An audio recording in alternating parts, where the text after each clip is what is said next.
அன்பர்களே வணக்கம். ரிஷபம் என்று சொன்னாலே சுக்கிரனையும் காளை சின்னத்தையும் தான் நமக்கு ஞாபகத்திற்கு வரும். அன்பர்களே, இந்த ரிஷப ராசி அன்பர்கள் மிகவும் உண்மையானவர்கள், பாசம் கொண்டவர்கள், உழைப்பை உறுதியாக நம்பக்கூடியவர்கள், அடுத்தவர்களுக்கு உபகாரம் செய்யக்கூடியவர்கள். இந்த ராசியின் அதிபதி என்று சொல்லக்கூடிய சுக்கிர பகவான் தன் ராசிக்கு 2ஆம் இடமாகிய தன குடும்பஸ்தானத்திலே மாத துவக்கத்திலே தன்னுடைய செயல்பாட்டை துவங்குகிறார்.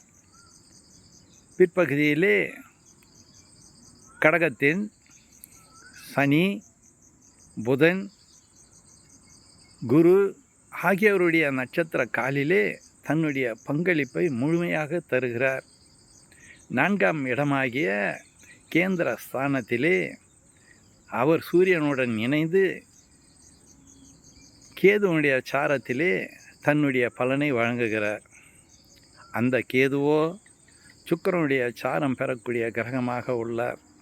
ஆக இந்த சுக்கிரனை பொறுத்தவரையில் 2ஆம் இடத்தில் இருப்பதும் 4ஆம் இடத்திலே இருப்பதும் நல்ல பலன்களை தன்னுடைய நட்சத்திரங்கள் மூலமாக, தான் ஏறிய நட்சத்திர மூலமாக நல்ல பலனை தன்னுடைய ராசிக்கு அவர் வழங்க உள்ளார். அடுத்தபடியாக புதன் என்று சொல்லக்கூடிய கிரகம் 2 மற்றும் 5ஆம் இடங்களுக்கு ஆதிபத்தியம் பெற்று 3, 4 ஆகிய ஸ்தானங்களிலே சஞ்சரிக்கக்கூடிய ஒரு நல்ல கிரகமாக இவர்களுக்கு அமைகிறது. அந்த வகையிலே பார்க்கும்போது அந்த புதன் சனி மற்றும் தன்னுடைய நட்சத்திரம் மூலமாகவும் கேதுவுடைய நட்சத்திரம் மூலமாகவும் பலன்களை வாரி வழங்கக்கூடிய ஒரு நிலையிலே உள்ளது. சூரிய பகவானோ 4ஆம் இடத்திலே நின்று தன்னுடன் சேரக்கூடிய கிரகங்களுடன் அற்புதமான பலன்களை வாரி வழங்குகிறார். ஆக இந்த அமைப்பு, இந்த கூட்டணி நல்ல அமைப்பை கொடுக்கக்கூடிய நிலையிலே ரிஷபராசிக்கு உள்ளது. அடுத்தபடியாக மங்களன் என்று சொல்லக்கூடிய செவ்வாய் ராசிக்கு 5ஆம் இடத்திலே நின்று ராசியின் 8ஆம் இடத்தையும் ராசிக்கு 11ஆம் இடத்தையும் ராசிக்கு 12ஆம் இடத்தையும் பார்க்கக்கூடிய நிலையை அடைகிறது. ஆக அது சந்திரனுடைய சாரத்திலே பயணிக்கக்கூடிய அந்த காலத்திலே அற்புதமான இந்த பலன்களை வழங்கப் போகிறது. இந்த செவ்வாய் துலாத்திலே நகர்ந்து மகரத்தையும் மேஷத்தையும் ரிஷபத்தையும் பார்க்கக்கூடிய சூழ்நிலை ஏற்படுகிறது.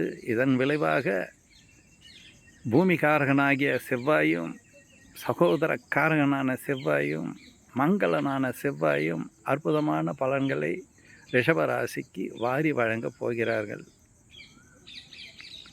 ராகு பகவானோ தன்னுடைய நிலைக்கு குருவினுடைய சாரம் பெற்று ராசிக்கு 10ஆம் இடமாகிய துயில் ஜீவன ஸ்தானத்திலே அமர்ந்து பலன்களை வழங்கப் போகிறார்.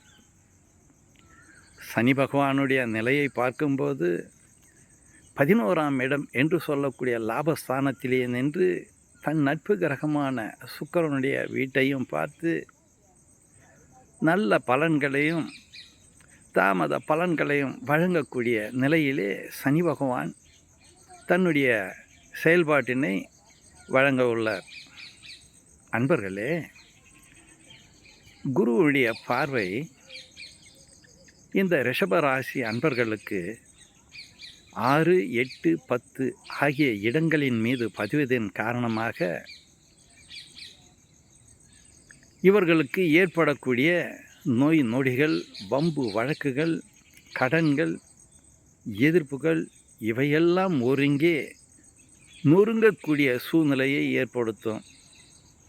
புதிய கடன்கள் பெறுவதிலும் நல்ல முன்னேற்றம் ஏற்படும். தொழிலுக்காகவோ அல்லது தன்னுடைய குடும்ப நலனுக்காகவோ எடுக்கக்கூடிய முடிவுகள் சிறப்பாக இருக்கும். அன்பர்களே,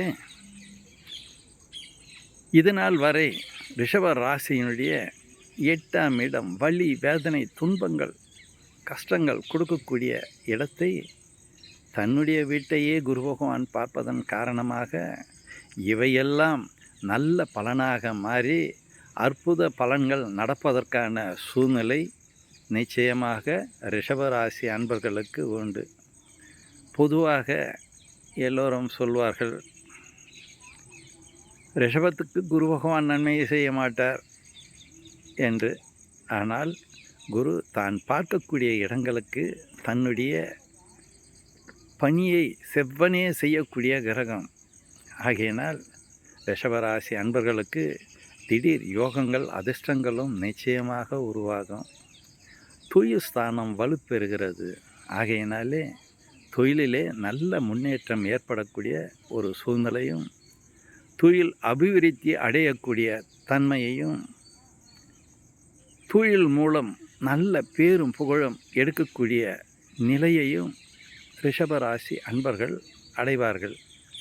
மேலும் பெரியோர்களின் ஒத்துழைப்பு இவர்களுக்கு நிச்சயம் உண்டு. பெரியோர்கள் பக்கபலமாக இருந்து இவர்களை வழி நடத்தக்கூடிய ஒரு நல்ல மாதமாக இந்த மாதம் இவர்களுக்கு அமைகிறது. மேலும்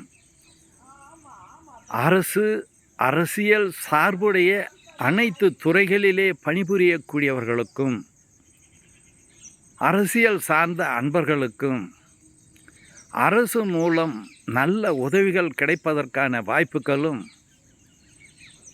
அரசு ஆதரவு கிடைக்கக்கூடிய நிலையையும் அரசின் நல்ல வழிகாட்டுதலும் இவர்களுக்கு பக்கபலமாக அமையும்.